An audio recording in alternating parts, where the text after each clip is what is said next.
Hello everyone. आज हम discuss करेंगे numerical series 2 class 9th chapter 11 work and energy. Now we start with the important formulas. First, work done equals to force into displacement, W equals to F into D। मैंने ये पहले ही आपको last lecture में discuss किया है। Work done, kinetic energy, potential energy, power को discuss किया हुआ है।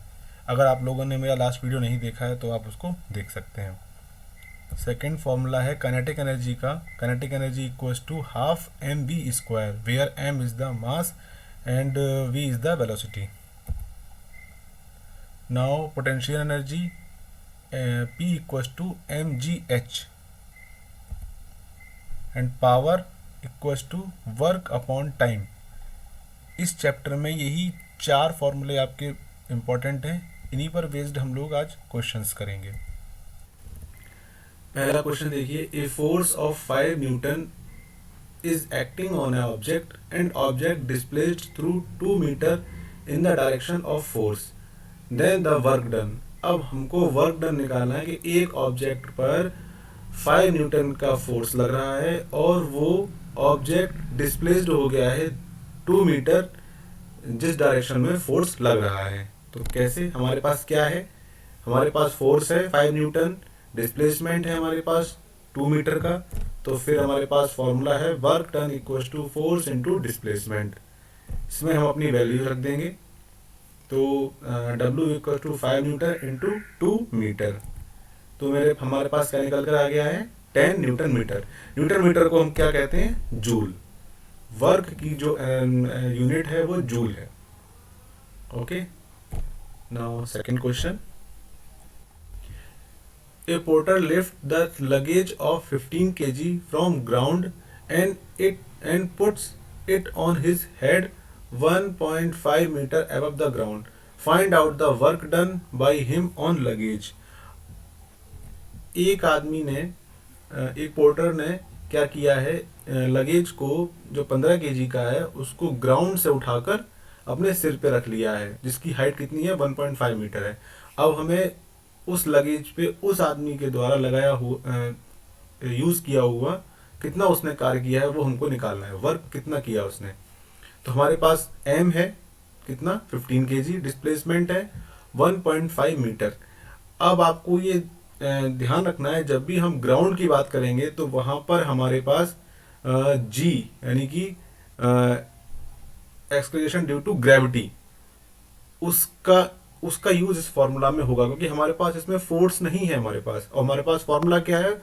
Work equal to F into D. But हमारे पास एफ तो है नहीं, लेकिन हमारे पास एम है और जी है। तो जी की वैल्यू कितनी होती है? 9.8 मीटर पर सेकेंड स्क्वायर। लेकिन हम इसको क्या करेंगे? इसको 10 ले लेंगे। देखिए F equal to M D होता है, where F equal to M G. और जी की वैल्यू कितनी होती है? 9.8 meter per second square. We have taken 10 meter per second square. ये कैलकुलेशन इजी करने के लिए किया गया और कुछ नहीं है, लेकिन एक्चुअल वैल्यू 9.8 है। अगर हमारे पास क्वेश्चन में गिवन नहीं है तो हम 9.8 ही लगाएंगे। अगर हमारे पास क्वेश्चन में गिवन है कि जी की वैल्यू ये है तो आप उसको अप्लाई कर सकते हैं। अब हम अपनी एम की वैल्यू, डिस्प्लेसमेंट की वैल्यू और जी की वैल्यू को, जो हमने फॉर्मूला निकाला है W equal to M G D, उसमें लग देंगे। एम जी जो है वो F के इक्वल है। इस पर अपने पास हमारे पास आ जाएगा 225 न्यूटन मीटर। न्यूटन मीटर क्या कर सकते हैं हम लोग? जूल। नाउ नेक्स्ट क्वेश्चन पे चलते हैं। What is the work to be done to increase the velocity of a car from 30 km/h to 60 km/h if the mass of car is 100 kg? अब ये देखिए यहाँ पर क्या हो रहा है कि एक कार की वेलोसिटी चेंज हो रही है, यानी कि 30 से वो 60 km/h पे जा रही है। हमारे पास कार का मास है तो इसका मतलब ये है कि यहाँ पे हम काइनेटिक एनर्जी का यूज़ करेंगे। तो काइनेटिक एनर्जी कैसे निकलेगी इसमें? तो हम क्या करेंगे, इसमें इनिशियल काइनेटिक वेलोसिटी निकालेंगे और इनिशियल काइनेटिक एनर्जी निकालेंगे और फाइनल काइनेटिक एनर्जी को निकालेंगे, और उन दोनों का डिफरेंस जो आएगा वही हमारा इस पे वर्क डन के इक्वल होगा। हमारे पास क्या है, एम है 1500 केजी का। अब हम इनिशियल वेलोसिटी ले लेंगे। इसमें इनिशियल हमारी क्या है 30 किलोमीटर पर आवर और फाइनल क्या है 60 किलोमीटर पर आवर। तो जो हमारे पास इनिशियल वेलोसिटी है उसको v1 माना है हमने 30 किलोमीटर, इसको हम कन्वर्ट कर लेंगे मीटर पर सेकंड में। तो मीटर पर सेकंड में कैसे कन्वर्ट होगा, 30 इंटू 100,000। 1000 क्या है, ये वो किलोमीटर में था, तो किलोमीटर को किलो का 1000 आ गया। और आवर को कैसे कन्वर्ट करेंगे, 60 मिनट इंटू 60 सेकेंड। तो हमारे पास v1 कितना निकल के आएगा, कैलकुलेशन के बाद निकल के आएगा 8.33 metre per second. Similarly final velocity निकाल लेंगे हम लोग v2 को, 60 किलोमीटर पर आवर है, इसको भी सेम कन्वर्ट कर लेंगे 60 इंटू 1000 अपॉन 60 इंटू 60। तो हमारे पास निकल के आएगा 16.67 मीटर पर सेकेंड। अब हम निकाल लेंगे इनिशियल काइनेटिक एनर्जी। E1 क्या होगी, half mv1 square, half mv1 square. इसमें हम वैल्यू पुट कर देंगे, हाफ इंटू 1500 इंटू 8.3। तो हमारे पास E1 निकल करके आएगा 52041.68 joule. Similarly final kinetic energy निकाल लेंगे E2, हाफ mv2 स्क्वायर। तो E2 की वैल्यू रख दीजिए यहाँ पर। तो हमारे पास E2 की वैल्यू आ गई 208416.68 जूल। अब हम निकालना है work done, change in kinetic energy. तो चेंज कैसे निकालेंगे, कोई चीज 10 थी अब वो 20 हो गई है, तो हम चेंज कैसे निकालेंगे, तो जो 20 हुई है उसमें से 10 माइनस कर देंगे। सिमिलरली जो 30 से 60 हुई है तो 60 से हम 30 माइनस कर देंगे, यानी कि E2 माइनस E1 करेंगे तो ये वैल्यू पुट कर देंगे, तो हमारे पास निकल के आ जाएगा 15635,375 जूल। यही आपका आंसर होगा।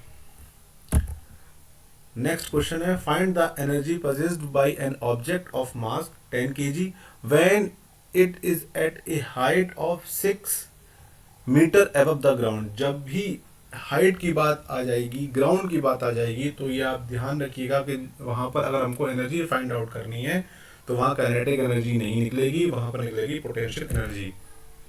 पोटेंशियल एनर्जी का फॉर्मूला क्या होता है, P = mgh।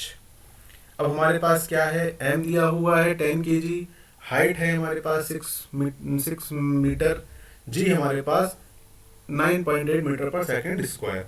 अब ये हम पोटेंशियल एनर्जी के फॉर्मूले इक्वेशन 1 में रख देंगे। ये वैल्यू रख देंगे हम 10 kg 9.8 मीटर पर सेकंड स्क्वायर इंटू 6 मीटर। तो हमारे पास काइनेटिक पोटेंशियल एनर्जी निकल के आएगी 588 जूल। ये आपका आंसर है। नेक्स्ट क्वेश्चन है, an object of mass 12 kg is at a certain height above the ground if P क्या है यहाँ पे, potential energy 480 joule. Find the height. अब हमको यहाँ पर हाइट निकालनी है, हमारे पास mv है और g की वैल्यू यहाँ गिवन है, इफ g = 10 मीटर पर सेकंड स्क्वायर, और हमारे पास पोटेंशियल एनर्जी है। अब पोटेंशियल एनर्जी का फॉर्मूला क्या होता है, P = mgh।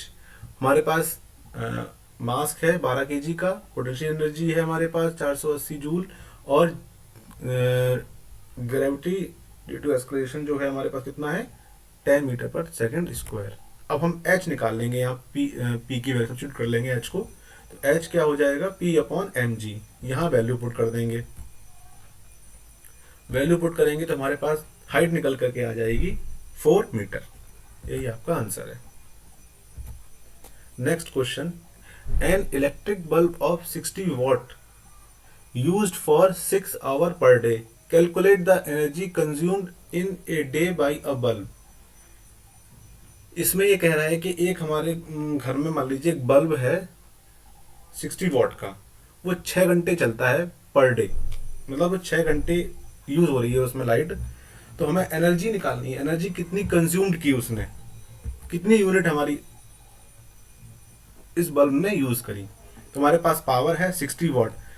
वॉट को हम कन्वर्ट कर लेंगे किलोवाट में, तो क्या होगा 0.06 किलोवाट हो जाएगा।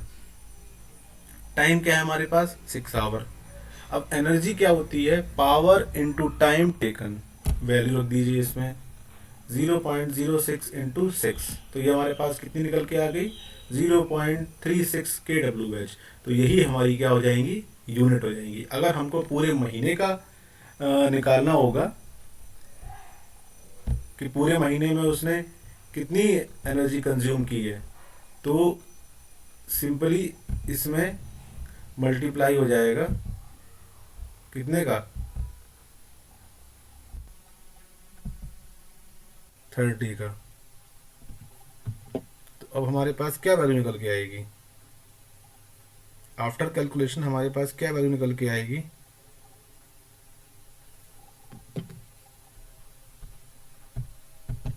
वैल्यू हमारे पास निकल के आएगी अब